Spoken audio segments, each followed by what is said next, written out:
Hey everybody, today we are making vegan Popeyes sandwiches. We're making the original chicken sandwich as well as the new sandwich featuring their Hottie Sauce, which is a collaboration with Megan, the Stallion. And the Hottie Sauce is basically a hot honey made with honey, cider vinegar, and Aleppo peppers. Since honey isn't vegan, we're going to use a vegan honey recipe by Mary's Test Kitchen as the base. And for this, all you need is some apple juice, cider vinegar, lemon juice, Aleppo peppers, and to make it actually spicy, some habanero peppers. So let's get a pot and add in 2 cups of apple juice, followed by 1 cup of sugar, which yes, I forgot to include in my previous shot, so sue me. And next is 1 tablespoon of apple cider vinegar, 1 tablespoon of Aleppo peppers, about a teaspoon of lemon juice, and then 2 habanero peppers. And wear gloves if you're afraid of them, but I just made sure not to touch the insides. After that, it's pretty simple. We just need to bring this to a boil, and then we're going to simmer that until it's reduced down by about half, so about 1 cup of honey. I added a little red food coloring to achieve the unnatural look that Popeye's Hottie Sauce has, but don't worry about that if you don't want to add it. It will be quite liquidy while it's still hot, but once it cools down in the fridge, it'll become much more honey-like. And if you want it even thicker, just reduce it down more, but for me, this was perfect. Next, we're going to make probably my favorite part of this recipe, the Cajun Mayo. And for this, we'll need some Cajun seasoning, and you can totally use some store-bought, but I found that they all taste quite different. So for this, I'm going to whip up a homemade seasoning real quick. And we'll start off with 2 teaspoons of salt, 1 tablespoon of smoked paprika, a tablespoon of garlic powder, 1 teaspoon of onion powder, a teaspoon of oregano, and then a teaspoon of white pepper, a few shakes of black pepper, and then, of course, 1 tablespoon of cayenne. Mix that up, and that is your Cajun seasoning. Now, to make the Cajun Mayo, let's get half a cup of vegan mayo, and then 2 teaspoons of that Cajun seasoning we just made, 1 tablespoon of vinegar, and then 2 cloves of minced garlic. We're going to mix that up, and then you have probably my new favorite sauce. Seriously, this stuff is so addictive. I've just been eating the leftovers on bread. That's how good it is. And now for the chicken itself, I'll be using my usual Gardein. You can use the scallopini or the strips, but if you don't or can't use the Gardein, you can always use tofu, or if you want to use oyster mushrooms, I have a video where I fry those as well. And yes, you can air fry these, just check the recipe link for air frying instructions. For the Gardein, I'll let them thaw out until they are totally soft, and then we'll take 2 of the scallopinis and just mash them together to form 1 big patty, just like that.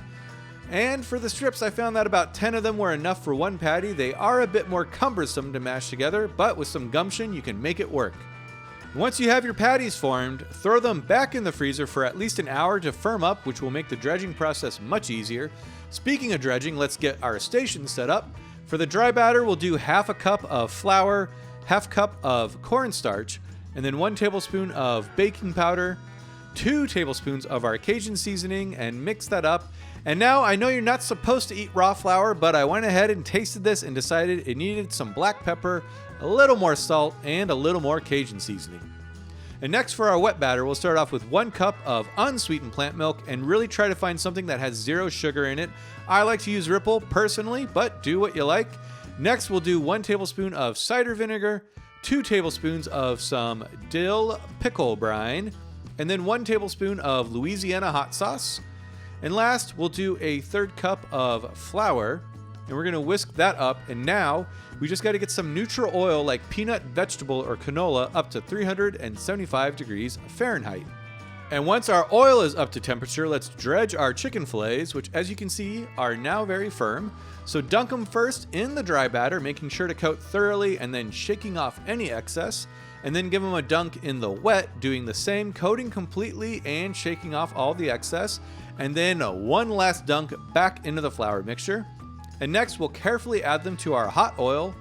And now we just gotta fry them for about 4 or 5 minutes or until they look something like that. Let them rest on a wire rack. You can also keep them in the oven at 250 degrees Fahrenheit if you want to keep them warm while you make the others. And now we just need to assemble. And a quick note, the Popeyes comes on a brioche bun, and more often than not, brioche is not vegan. However, I found these accidentally plant-based brioche at my Ralph's/Kroger, so if you can find these or something like them, go for it. Otherwise, a regular ass bun will do. So get your brioche buns nice and toasted, and then let's do the Hottie Sauce sandwich first.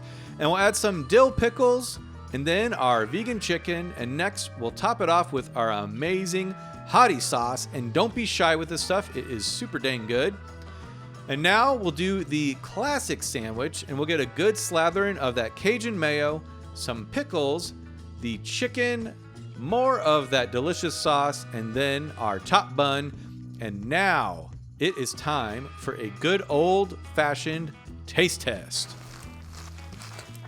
The chicken seasoned perfectly. That hot sauce, it's actually more sweet than hot, I feel like. I almost wish I would have made it spicier. Oh, wow. The brioche bun is really good. Nice and sweet, kind of balances the heat. Pickles do their part. Everything is really perfect. All right, now we're just gonna do the classic Popeyes chicken sandwich. Let's see how this is. No Hottie sauce on this one, but I'm sure it'll still be good. That is one of the best chicken sandwiches I've ever had, vegan or not.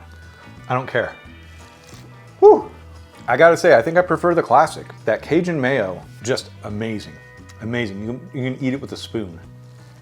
And you all gotta make this, it's so freaking good. And again, just like I said, vegan or not, this is amazing. Make it, let me know how it goes, and I hope you're all doing great, and I'll see you next time.